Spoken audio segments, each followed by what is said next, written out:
are not confident enough to explore entrepreneurial opportunities or to even open a practice. As the study was conducted, approximately 60% of graduates indicated that they would rather secure employment than pursue entrepreneurial opportunities or a postgraduate qualification. Let's dig deeper into this. And joining us in studio to talk about this is Motshabi Nomvethe, a technical marketing specialist at PPS. So good to have you. Welcome to Morning Live. Thank you, Leah. All right, so we look at the survey and to look at some of the figures, 62% were not confident to open their own private practice or pursue entrepreneurial opportunities. Why do you think graduates are lacking this confidence at this point? I think a lot of it is mostly history. We were told go to school and get a job. Yeah. That's what we grow up with.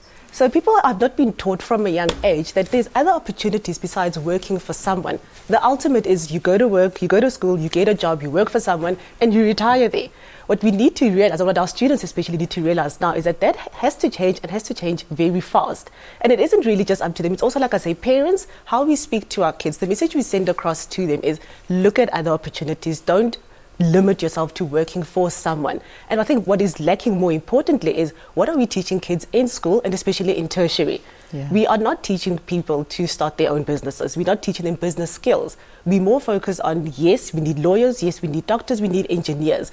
But what we forget is that those people at some point will probably want to go into private practice, yet we don't equip them with the skills to start their own private practice. You know, I suppose it's the risk factor as well, because because now I need to change my way of thinking, because exactly what you're saying, it's the way we've been brought up. So I've always thought that, I suppose, go into a work environment first, make your contacts, make a bit of money and secure yourself, and then go into your own practice where you've made some contacts and you can move in, as opposed to going straight away as a graduate, opening your own business.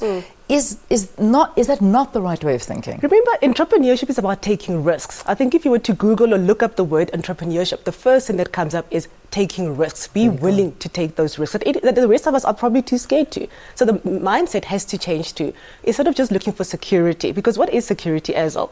In the past, security was I'm going to work for one employer and I will last till I die. Yes. That doesn't exist anymore. Take my pension and my health. And they'll give me a gold watch after 50 years and I'm good to go. Yeah. That doesn't happen anymore. So we need to change the way we look at the word security. Security means I need to be in a position where I myself will always be able to do something to make myself productive and successful.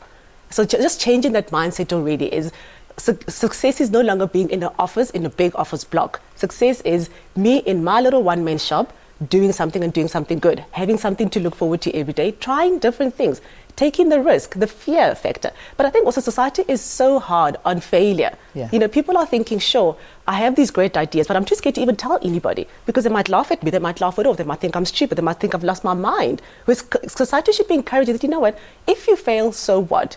Dust yourself off. What do we learn from it? How do we move forward? So it's societal, it's government, it's organizations. I mean, even people who work in companies, unless they treat their own little business unit as their own business, then we're not really encouraging entrepreneurship. If it's a job, and whatever my boss tells me to do, I'm just going to do it. Yeah. Without applying my mind, without thinking, oh, well, we could do this differently, better, or whatever, then even the business itself does tend to, the very secure big corporate, does tend to suffer because the people just do what they need to do without thinking of better, different ways of doing things. So basically, I mean, what we're saying is that we're lacking, is there a severe lack of entrepreneurs here in South Africa willing to take these risks you're talking about?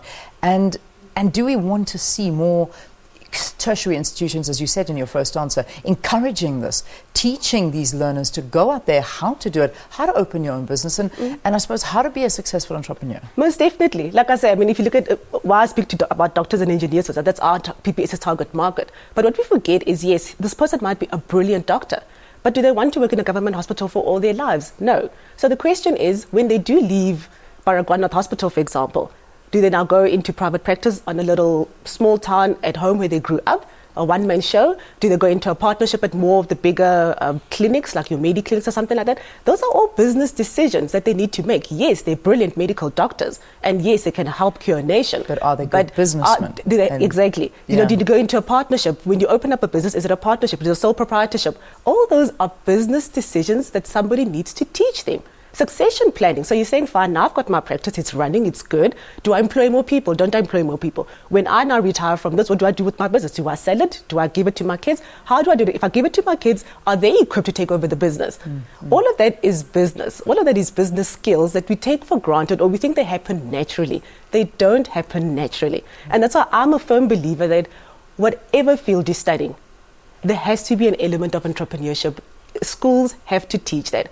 I mean, the other day I was sitting at home minding my own business, and these 9-year-olds come knocking on my door and they're selling jewelry. On a Saturday morning, these kids are selling jewelry. And I thought, they're doing something right. Yeah. If at that age, and then I speak to them the next, I say, why were you doing that? How did you go about it? And say, we're making money for when you go on holiday in December. Oh, that's fantastic. And I thought, we need people like that. We really have to encourage it. That and is so baby encouraging. steps, but we have to start somewhere. When my children want to do something, it costs me money. They start giving it away as You opposed need to to flip selling that it. around now. I think I better start teaching them from now. Make it their problem. Just a final question, and I am going to wrap, I promise you, but just in comparison to the rest of the world, are we lagging behind when it comes to exactly what we've been discussing? Entrepreneurs going in, students wanting to go out there and make a difference. We definitely are. And I think it's because the culture, again, has not been conducive to being entrepreneurs. If you look at simple things like funding, the red tape people have to go through just to get funding to start a business. And then even if you have it, people still have this, and that if you're not connected, you're not going to get the business. And that's not right. In other countries, anybody can open up a business. I know nobody, I know nothing. I open up a business. If my model is solid enough, somebody will invest in me. And that's the kind of stuff that everybody needs to play a role in to encourage that. Amazing. Thank you for talking to us, Motshabi Nomvethe, who is a technical marketing specialist at PPS, talking about this, that 1,500 South African graduates are not confident enough to explore entrepreneurial opportunities or even open their own practice. They rather go the safe route and stick to getting a job and staying there, as opposed to going out and creating their own jobs and more jobs with that. So thank you. Thank you so much for being with us. All right, let's take a break. We'll see you after this.